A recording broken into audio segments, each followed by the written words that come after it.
The night Harlem learned to hold its breath did not begin with shouting or sirens, but with a silence so unnatural it felt rehearsed, as if the streets themselves had been warned to stay quiet. It was late autumn, the kind of cold that didn't bite immediately but settled slowly into your bones, creeping through coats and collars, making every shadow feel heavier than it should. Lenox Avenue, usually alive with late-night laughter, music slipping through half-open doors, and footsteps that never quite stopped, had fallen into an uneasy stillness. People noticed it without saying so. Shopkeepers closed earlier than usual. Mothers pulled their children inside with a firmness that left no room for argument, and even the streetlights seemed dimmer, as though they were choosing not to see too much. Bumpy Johnson stood near the corner of 132nd Street, not because he had business there, but because he understood that sometimes the most important place to be was exactly where nothing seemed to be happening. He wore his usual calm like a well-fitted coat, his posture relaxed but never careless, his eyes moving not with suspicion, but with awareness sharpened by years of knowing when the air itself was trying to say something. Those who passed him offered respectful nods, subtle acknowledgments that carried more meaning than words. Bumpy returned each gesture with quiet dignity, never hurried, never distracted, as if he had all the time in the world and yet was never wasting a second of it. It had been weeks since the tension began to creep into Harlem, not as an obvious threat, but as a pattern of small disturbances that didn't quite make sense on their own. A delivery gone missing. A man questioned too aggressively over nothing. A patrol car parked longer than necessary, its occupants watching but not intervening. These were not incidents that made headlines, but Bumpy knew better than to ignore. What didn't announce itself loudly. Patterns were where truth lived, and Harlem had begun to feel like a place where somewhere was testing the limits of what could be done without consequence. That night, the feeling sharpened. A car rolled slowly down the avenue, its engine low, almost respectful in its quiet, as though it didn't want to disturb the surface of things. It wasn't the presence of the car itself that drew attention, but the way it moved, deliberate, unhurried, too aware of its surroundings. Bumpy noticed it without turning his head, his gaze remaining forward, his expression unchanged. He had learned long ago that attention did not need to be obvious to be effective. The car passed once, then again, circling not like someone lost, but like someone deciding.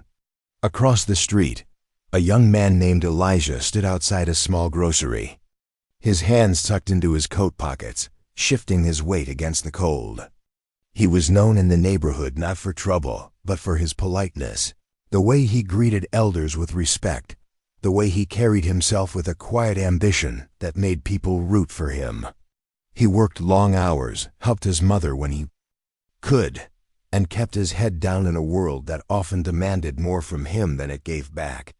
What set Elijah apart, though, was his connection to Bumpy, not by choice, not by reputation, but by blood.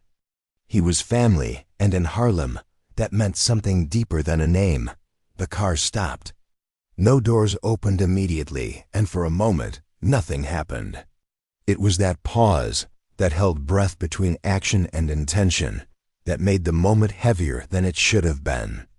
Bumpy's eyes shifted ever so slightly, catching the reflection in a shop window, the outline of figures inside the vehicle, the stillness that felt less like hesitation and more like calculation. Then the doors opened. What followed did not unfold like chaos, but like something planned too carefully to be random. Voices were raised, not in confusion, but in command. Elijah turned, startled but not yet afraid, his body reacting before his mind could catch up.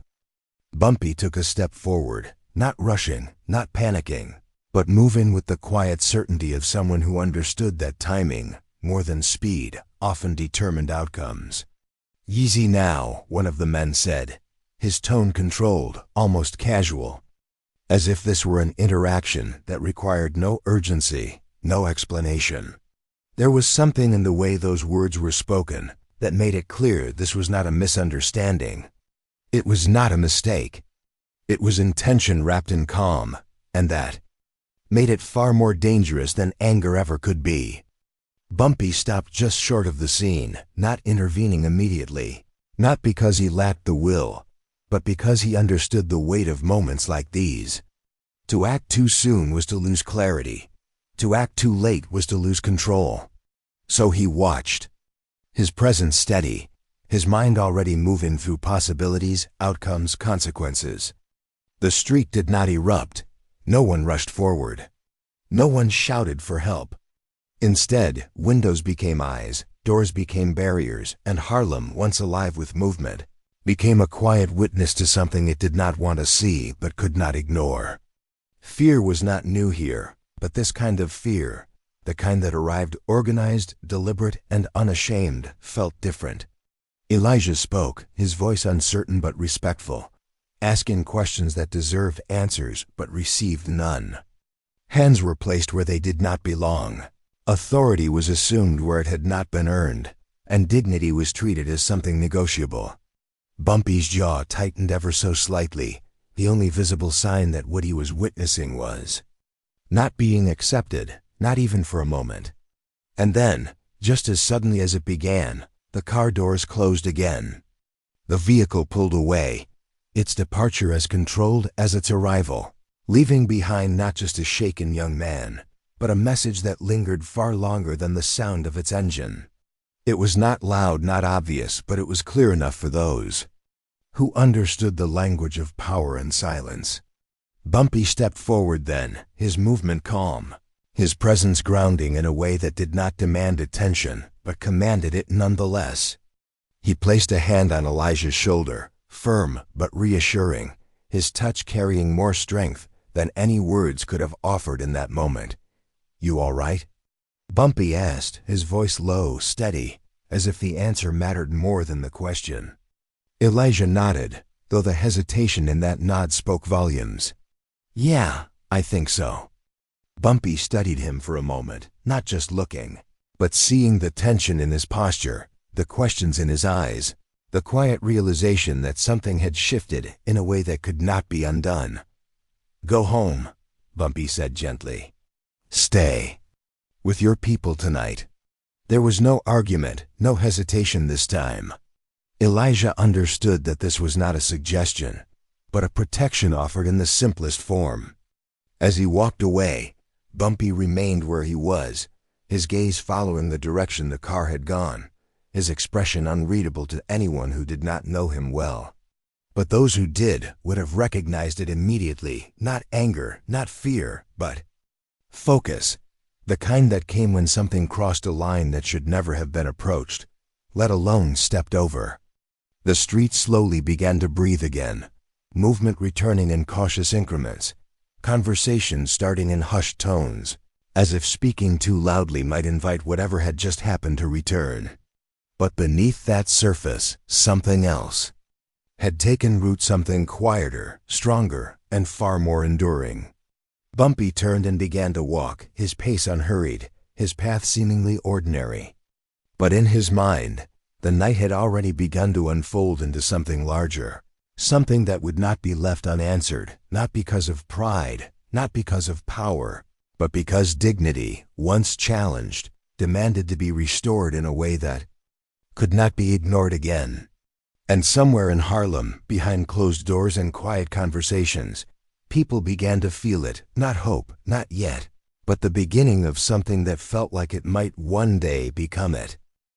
The morning after that car rolled away, when Harlem woke up pretending it hadn't seen what it saw, and the pretense was the most dangerous part of all. The cold daylight made everything look ordinary again, church steps swept clean, storefront signs blinking back to life, a milkman clinking bottles like nothing in the world had shifted, yet everyone moved with an extra caution in their shoulders, as if the air itself could betray them. Elijah's mother didn't open the curtains until midday. The grocer across from where it happened restocked his shelves twice without touching the door, as if busy hands could keep the fear from landing. And Bumpy Johnson, calm as a man who had learned to keep his storms inside.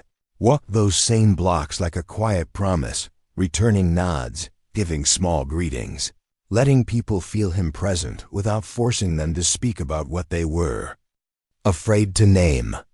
By noon, the rumor had already outgrown the truth, because fear always does. Some said the men were only cops.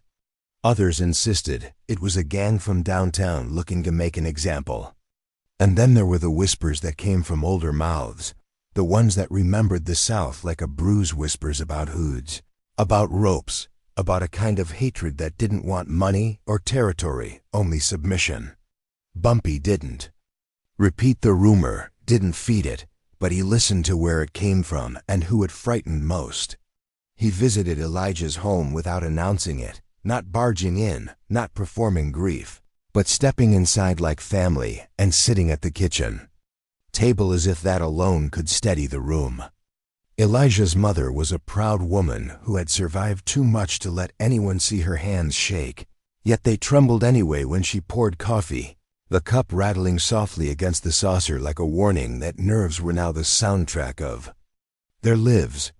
Elijah sat with his eyes lowered, not from shame, but from the sickening feeling of being chosen for something he never volunteered to represent.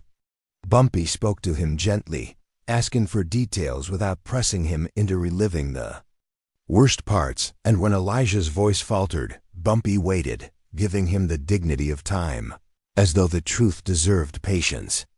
What Bumpy learned was not only about what happened, but about what was missing.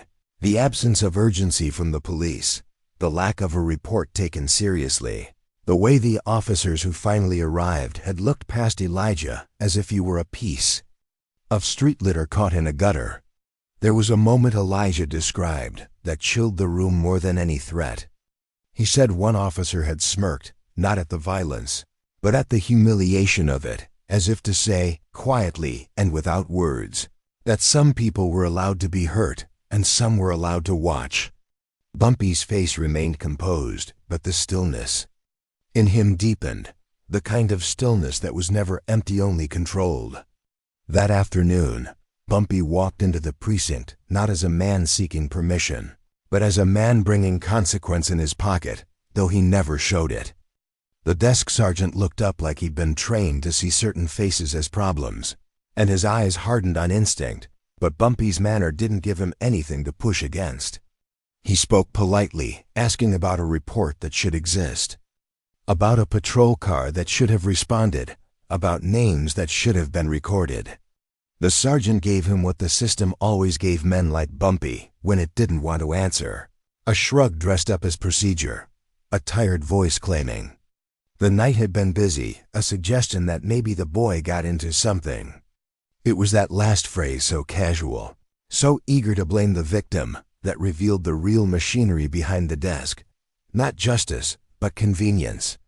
Bumpy nodded once, as if accepting the words at face value, and that was the sergeant's mistake.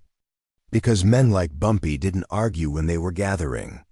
Outside, Harlem watched him leave, and the watching carried its own question.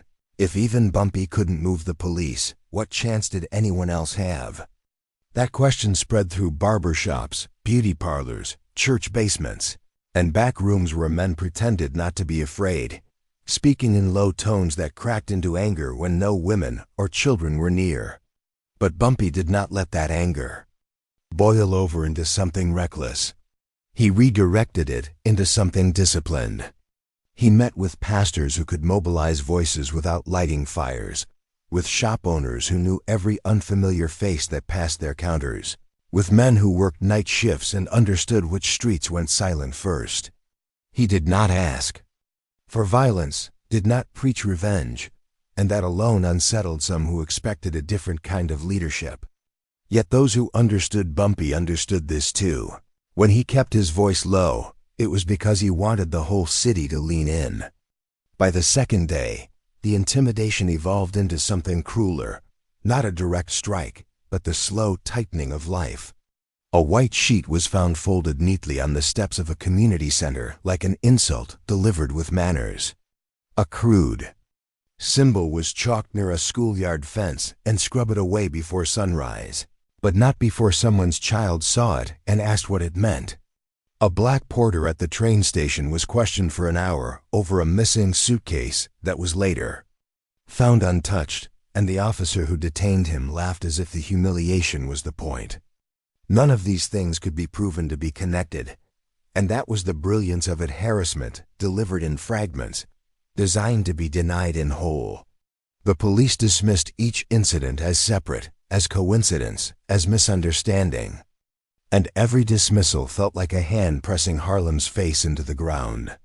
On the third night, a name drifted into the story like a ghost that should have stayed buried: Dutch Schultz. People said it with confusion at first, like a rumor that didn't fit the era, like a headline from another decade carried on the wrong wind. But Bumpy heard it from a source he trusted, and he didn't laugh. There were men in New York who never truly disappeared. They only changed shadows, changed suits, changed the way they spoke in rooms where the powerful made decisions, without raising their voices. Dutch Schultz, in this telling, wasn't the brash outlaw of street legend, but an older figure now, refined by time, known in certain circles as a Hollywood investor, a man who funded pictures and wore his criminal past like a suit he no longer needed to mention.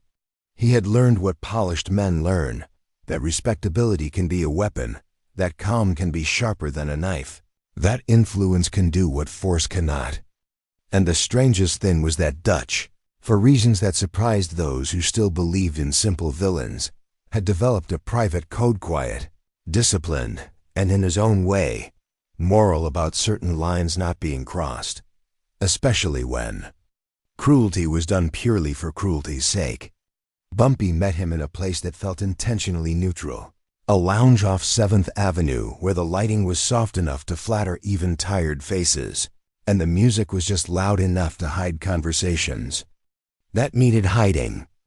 Dutch arrived with the unhurried grace of a man who knew he could be late and still be welcomed, his hair silver at the edges, his suit immaculate, his expression calm like an actor who never forgot the camera was always somewhere. He greeted Bumpy with respect, not familiarity, and Bumpy returned it without flinching, because Harlem didn't bow to polish, but it could recognize power when it was disciplined. They sat across from each other like two men who had survived different wars and understood that survival made people honest in the ways that mattered. Dutch didn't offer sympathy in the sentimental way. He offered clarity. He said what was happening wasn't random, and it wasn't just hate, it was strategy. He'd seen this kind of tactic before, men using terror not only to hurt, but to provoke a reaction that could be used as an excuse for a crackdown, a justification for more raids, more arrests, more order imposed on a community already suffocating. "They want you to swing," Dutch said quietly, his voice smooth, almost gentle, "because then they get to call you the monster." Bumpy's eyes didn't narrow in anger. They sharpened in understanding. Dutch leaned forward slightly, not invading Bumpy's space, but meeting him where seriousness lived, and he added, "If you want the city to stop looking away, you don't give them a riot, you give them a mirror."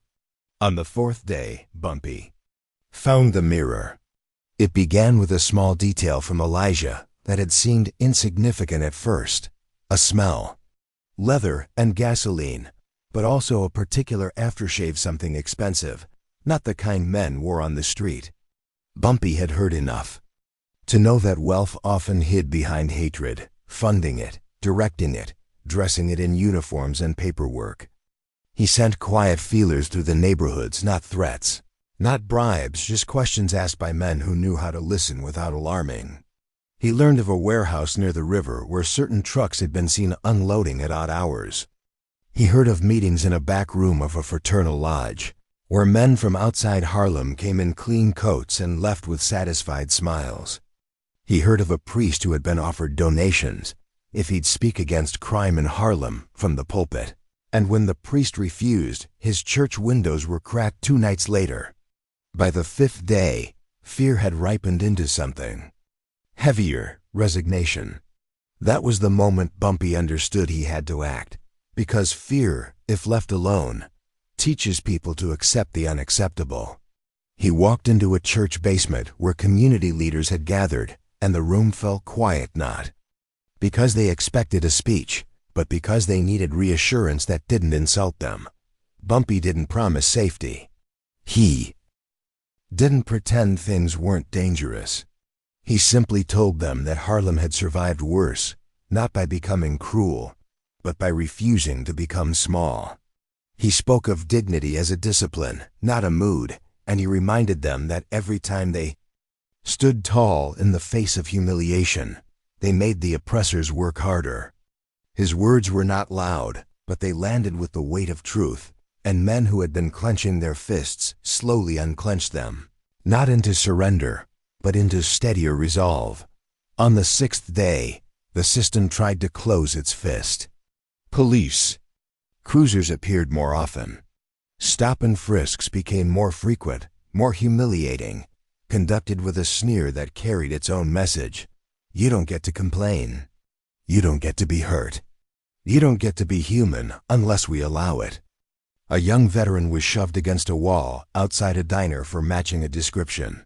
And when he asked which description, an officer told him to learn his place.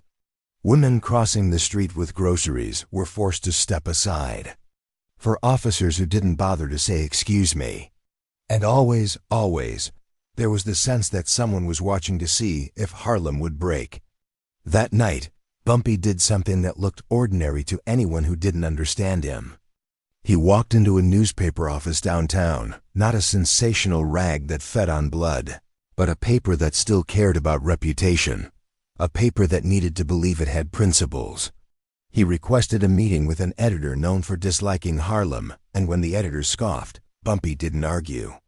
He placed a thin folder on the desk, just paper, no threats, no dramatics, and said, calmly, that the city could either face the truth in daylight or have it rot in darkness until it poisoned everyone. Inside the folder were names, times, locations, small receipts of corruption and coordination, not enough to convict anyone alone, but enough to make denial more expensive than action. Bumpy's decisive move wasn't violence. It was exposure, the kind that forces cowards into choice. On the seventh day, the turning point arrived the way real turning points often do, quietly, in a room where people expected to control the narrative. A meeting was called at the precinct, with city officials present, faces tight with irritation that they had to address community concerns. Bumpy arrived without entourage, dressed simply, carrying himself with the same dignified calm he'd worn all week. When an official tried to speak over him, Bumpy didn't raise his voice. He waited, and that waiting was its own authority. When the room finally stilled, he said only a few words, and those words cut through every excuse like clean glass. You can keep pretending you don't see it, but you can't pretend you didn't know. Then he slid copies of the evidence across the table, not to the police, but to the city clerk, to the assistant district attorney, to the one man in the room whose career depended on being able to claim he served the law. The silence that followed wasn't polite. It was terrified. Because now the matter wasn't Harlem's complaint, it was the city's liability. Outside, Harlem didn't get fireworks. It didn't get a parade of justice. What it got was something rarer and more meaningful, a shift in posture. Patrol cars began to move differently, less like predators and more like they had been reminded. They were being watched. A previously ignored witness was suddenly interviewed carefully. A hospital report that had been shrugged at was requested again, this time with urgency. Officers who had smirked stopped smirking. The paper ran a story that didn't flatter Harlem, but it did something more important. It forced the city to ran a story that didn't flatter Harlem, but it did something more important. It forced the city to admit something had been allowed to happen. Elijah's mother read the headline and cried quietly at her kitchen table, not because the pain was gone, but because for the first time in days, it felt like her son's humiliation wasn't going to be buried beneath someone else's convenience. Bumpy returned to Harlem that evening with the same calm he'd left with, but the block felt different when he stepped onto it. People came out more openly, not cheering, not celebrating, but looking at him with that soft, aching gratitude that appears when someone restores your dignity without asking you to lose yourself to do it. Dutch Schultz, watching from the edge of the street under a street lamp that painted his face in old movie shadows, offered Bumpy a small nod, the kind between men who understood that power meant nothing if it couldn't be used to protect what was right. Bumpy didn't nod back immediately. He simply stood there for a moment, letting the neighborhood feel the quiet truth of what had happened. Harlem had been tested, and it had not been broken, because its strongest man had refused to give hatred the satisfaction of turning him into something ugly. But as night settled in again, and the streetlights flickered on, Bumpy felt it in the air. This wasn't over, because the people who enjoyed looking away rarely stop until someone forces them to look straight ahead. The next knock would come from a place no one expected, and it would demand more than evidence. It would demand faith. Harlem had felt the shift after Bumpy's quiet confrontation with the system, the subtle correction in posture from those who once looked away too easily, but power, when challenged, rarely retreats without testing the ground again. What changed now was not the visibility of the threat, but its shape. It no longer walked openly in the streets or lingered in parked cars. Instead, it moved behind doors, through conversations that ended when someone unfamiliar entered the room, through decisions made in offices where Harlem was discussed like a problem rather than a community. That morning, the air carried something unfamiliar, not fear exactly, but anticipation laced with unease. The newspaper article had done what Bumpy intended. It forced acknowledgement. But acknowledgement had consequences, and those consequences were beginning to ripple in ways no one could yet predict. At the corner of 135th, two officers stood not with their usual arrogance, but with an awareness that their actions were being observed, evaluated. Shop owners spoke more openly, but their voices still carried caution, as if truth, while now permitted, was not yet fully safe. Bumpy Johnson noticed all of it, not as isolated changes, but as pieces of a larger pattern. He walked slowly, hands clasped behind his back, his gaze steady but never intrusive, as if he were reading a story written in movement rather than words. To an outsider, he might have looked like a man enjoying a quiet morning. But those who understood him knew that his silence was never empty. It was working. Elijah had not returned to the corner since that night. He stayed mostly indoors, helping his mother, keeping to spaces that felt controlled, predictable. But even inside, the world pressed in. The sound of footsteps outside made him pause. A passing car slowed his breath. The memory of being singled out, handled, dismissed, it didn't leave. Bumpy visited him again, not to interrogate, not to push him back into the world before he was ready, but to remind him, gently, that what had been done to him was not a definition of who he was. They tried to make you small, Bumpy said, quietly, sitting across from him at the kitchen table. But you're still here. That means they failed. Elijah looked up, uncertain, as if the idea of failure belonging to the ones who hurt him had never occurred to him before. And in that moment, something shifted, not fully, not completely, but enough to let a little air back into a space that had been suffocating. But while Elijah was beginning to heal, something else was beginning to organize. Across town, in a room far removed from Harlem's streets, men sat around a polished table discussing what had happened, not as a moral issue, but as a disruption. They spoke in controlled tones, careful language, their concern not rooted in justice, but in order specifically, the kind of order that kept power undisturbed. One man referred to Bumpy by name, not with anger, but with irritation, as though he were a complication rather than a person. Another suggested that the situation had been mishandled, that subtlety had been replaced with something too visible, too easy to expose. And then there was silence, The kind that follows when a decision is about to be made without needing to be spoken directly. Back in Harlem, that decision began to take form in ways that felt almost accidental at first. A landlord suddenly raised rent on 3 families who had spoken to reporters. A delivery route was reassigned, leaving a small grocery struggling to restock. A young man who had agreed to give a statement found himself stopped repeatedly by police, questioned for minor infractions that previously would have been ignored. None of it could be traced cleanly, none of it carried the obvious cruelty of the first incident, but together, they created pressure, a slow tightening designed not to break Harlem all at once, but to wear it down piece by piece. Bumpy saw it for what it was. He did not rush to confront it, did not gather crowds or make declarations. Instead, he moved with even greater care, as if the stakes had shifted from a single act of injustice to something broader, something more insidious. He met with those affected, not offering solutions immediately, but listening, mapping the pattern as it unfolded. Each story added another thread, and Bumpy began to see the design, not chaos, not coincidence, but strategy refined. It was during one of these quiet meetings that Dutch Schultz reappeared. Not dramatically, not as a savior or an antagonist, but as a man who understood the language of power well enough to recognize when it was being spoken fluently. He joined Bumpy in a dimly lit back room, his presence as composed as ever, his voice low and measured. "They've changed tactics," Dutch said, pouring himself a drink, but not yet taking a sip. "That means they felt the first move." Bumpy nodded slightly. "They didn't like being seen."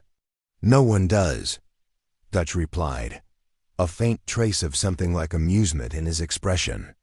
"Especially men who built their lives on not being noticed." There was a pause, not uncomfortable, but deliberate. "They'll keep pressing," Dutch continued. "Not enough to make headlines, just enough to remind people who holds the pen." Bumpy leaned back slightly, his gaze steady. "Then we don't fight the pressure." Dutch raised an eyebrow, intrigued. "No?" Bumpy shook his head slowly. "We make it visible again." That was the difference between reaction and strategy. Bumpy understood that what had changed was not the nature of the threat, but its method, and methods could be exposed. Bumpy worked with community leaders, pastors, business owners, and ordinary residents, encouraging them to document, not loudly, not publicly yet, but consistently.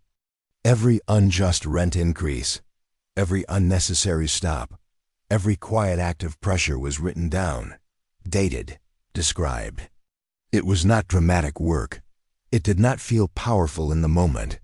But it was building something that could not be dismissed as isolated. At the same time, Bumpy reached beyond Harlem, quietly connecting with individuals who had influence, but also conscience lawyers who still believed in fairness, journalists who had grown tired of writing around the truth, officials who understood that ignoring injustice eventually eroded the very system they were part of. He did not demand their help. He presented them with something harder to ignore, a pattern too consistent to deny, a reality too structured to be accidental. Days passed and the pressure continued, but now it was being watched, recorded, understood. And then, on the 9th day since that night, something unexpected happened. A city council meeting, routine, procedural, usually overlooked, became the stage. Bumpy did not attend as a speaker. He did not stand at the front or demand the floor. Instead, he sat quietly among the audience, his presence almost blending in, except for the way people seemed to notice him without looking directly. When the meeting reached a discussion on community concerns, one of the officials who had received Bumpy's earlier evidence cleared his throat, hesitated, and then did something unusual. He acknowledged the pattern, not fully, not boldly, but enough. Enough to place it on record. Enough to make it part of the city's own language. And then, one by one, others followed, not out of courage alone, but out of necessity. Once something is spoken in a room like that, silence becomes harder to maintain. Questions were asked, reports were referenced, Actions that had been dismissed individually began to connect in ways that could no longer be ignored. Bumpy did not smile. He did not react visibly at all. But inside, he understood what had just happened. The pressure had been turned outward. For the first time, those who had been quietly orchestrating the intimidation were no longer operating in shadows. They were being discussed, examined, questioned not by Harlem, but by the system they had relied on to stay hidden. That night, Harlem felt different again. Not safe, not yet, but steadier. Elijah stepped outside for the first time in days. Standing near the same corner, his posture uncertain but determined. People greeted him not with pity, but with respect. The kind that says, without words, you went through something, and you're still here. Bumpy watched from a distance, not intervening, not drawing attention to himself. His role was not to stand in front, but to ensure that others could stand at all. Dutch Schultz, observing once more from the edges, approached him briefly. You're not fighting them, Dutch said quietly. You're making them fight themselves. Bumpy's response was simple. They built a system, let it answer for what it allows. Dutch nodded, a rare expression of genuine respect crossing his face. But even as the city began to shift, even as Harlem reclaimed pieces of its dignity, something remained unresolved, because exposure creates reaction, and somewhere, in rooms where decisions were made without records, without witnesses, without accountability, men were realizing that their quiet control was slipping. And men like that rarely accept loss quietly. As the night deepened, and the streets settled into a cautious calm, Bumpy felt it again, that subtle tension in the air, not of something ending, but of something preparing. The next move would not be subtle, and it would not target the streets. It would target him. Harlem woke to a morning that felt too orderly, too quiet, as though something had been carefully removed from the rhythm of the streets. The usual friction, the small disagreements, the loud laughter, the overlapping voices that gave the neighborhood its pulse seemed muted, as if people were listening for something they could not yet hear. And in that stillness, the realization slowly spread. Bumpy Johnson had not been seen since the night before. It wasn't panic at first. Bumpy was not a man who moved loudly or predictably, and there were times he chose distance over visibility. But this felt different. The corner where he often stood remained empty longer than usual. The men who usually exchanged quiet nods with him found themselves waiting without admitting they were waiting. Even Elijah, who had begun to reclaim his steps outside, felt a tightening in his chest he couldn't explain. There are some presences that once felt become part of the environment itself, and when they are gone, the absence speaks. By midday, the questions began, not in shouts, but in careful conversations behind counters, on stoops, inside barber shops where clippers paused just long enough for someone to ask, "You seen him?" No one had. And yet, there was no sign of struggle, no evidence of force. It was as if Bumpy had stepped into a space just beyond reach, not taken, but redirected. What Harlan did not know yet was that the move against Bumpy had been crafted with the same precision he himself had used days earlier. Those who felt exposed, who had been forced into the light by his quiet strategy, understood that they could not confront him publicly without confirming everything he had revealed. So they chose a different approach, one that did not require violence, only isolation. Across town, in a private office where decisions were made without records, Bumpy sat calmly in a chair that had been offered, not forced upon him. The room was well lit, tastefully furnished, designed to suggest legitimacy rather than power. The man across from him spoke in measured tones, presenting the situation not as a threat, but as a negotiation. He referred to recent events as unfortunate misunderstandings, to Harlem's rising voice as instability, and to Bumpy himself as a man of influence who could help restore balance. Bumpy listened without interruption, his expression unchanged, his posture relaxed but grounded, as if he had already seen through the language being used. He understood this tactic. It was not about removing him physically, but about redefining him. If they could position him as a collaborator, as someone who chose calm over accountability, then everything he had built would dissolve quietly, without confrontation. "You've made your point," the man said, folding his hands neatly. "The city is paying attention now. That's what you wanted, isn't it?" Bumpy's response came without hesitation, but without aggression. "I wanted them to see. And now they do," the man replied smoothly. "So perhaps it's time to ease things. For everyone's benefit." There it was, the offer wrapped as reason. Bumpy leaned forward slightly, not invading the space, but shifting the balance of the conversation in a way that required no raised voice. "You're asking me to help them forget," he said quietly. The man smiled faintly, as if appreciating the clarity. "I'm asking you to help the city move forward." Bumpy held his gaze, steady, unblinking. Forward doesn't mean past what was done. The room fell into a silence that was no longer comfortable. It was the kind of silence that exposes intention, that removes the protection of language and leaves only truth. Back in Harlem, the absence of Bumpy was beginning to take shape not just as concern, but as a test.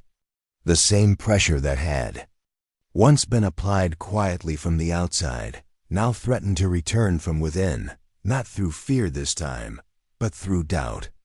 Without Bumpy's visible presence, some began to question whether the recent changes would hold, whether the system would simply revert once the pressure eased. Elijah felt it more than most. He stood at the corner again, the same place where everything had begun, but this time the fear was different. It wasn't about what might happen to him. It was about what might happen to everything Bumpy had set in motion. He remembered Bumpy's words, the calm assurance that dignity was not something given, but something maintained. And for the first time, Elijah understood that Bumpy's strength had never been about standing alone. It had been about making sure others could stand when he wasn't there. That realization began to spread, not as a speech, not as an organized movement, but as a quiet decision made by individuals across Harlem. The grocer kept his door open longer. The pastor spoke a little more directly in his sermon. The young veteran who had been pushed against the wall walked past the same diner again, this time without lowering his eyes. These were not dramatic acts, but they carried weight, because they were chosen, not forced. And then, just as quietly as he had disappeared, Bumpy returned. It was evening when he stepped back onto the block, the streetlights casting a soft glow that seemed almost intentional, as if the city itself had been waiting for that moment. He did not arrive with announcement or explanation. He simply walked, his pace steady, his presence immediately recognizable in a way that required no confirmation. People noticed. Not all at once, not dramatically, but in waves. A glance here, a pause there, until the realization moved through the street like a current. Bumpy was back. And more importantly, he had not changed.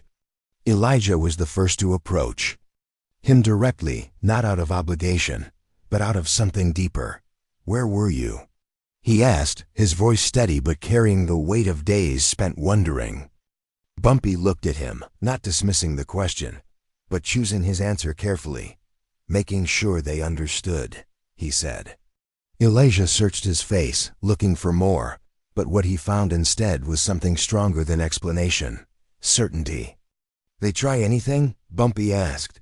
Elijah shook his head. "No, not like before." Bumpy nodded once, as if that confirmed what he already knew. Because what had happened in that office had not been a negotiation, it had been a boundary. Bumpy had not threatened, had not raised his voice, had not demanded anything. He had simply refused to participate in forgetting. And that refusal, delivered calmly and without compromise, had forced those across from him to reconsider not just their strategy, but their assumptions. The final shift came not with confrontation, but with acknowledgement. Days later, a formal statement was issued, not an apology, not a full admission, but something unprecedented. A recognition that certain actions had been mishandled, that oversight had failed, that steps would be taken to ensure community trust. It was imperfect, incomplete, but it was public. And once something is said publicly, it cannot be unsaid. Harlem received it not with celebration, but with understanding. This was not the end of injustice. It was not a victory in the way stories often portray them. But it was something real, a movement, a shift, a refusal to be ignored. Bumpy did not stand in front of it. He did not claim it. He returned to his place within the community, not above it, not separate from it. And that was what made the resolution powerful. Not that one man had changed everything, but that he had changed how everything could be changed. On the final evening of that long, quiet battle, Harlem breathed differently. Not freely, not completely, but with a little more space, a little more strength. Elijah stood once more at the corner, no longer as someone recovering from what had been done to him, but as someone who had witnessed what could be done in response. Bumpy stood nearby, his presence calm as ever, his eyes reflecting not triumph, but something deeper, peace earned through restraint, dignity preserved through patience. And as the streetlights flickered and the city settled into night, there was no need for words, no need for declarations. Because sometimes the most powerful ending is not loud. It is simply the moment when no one looks away anymore.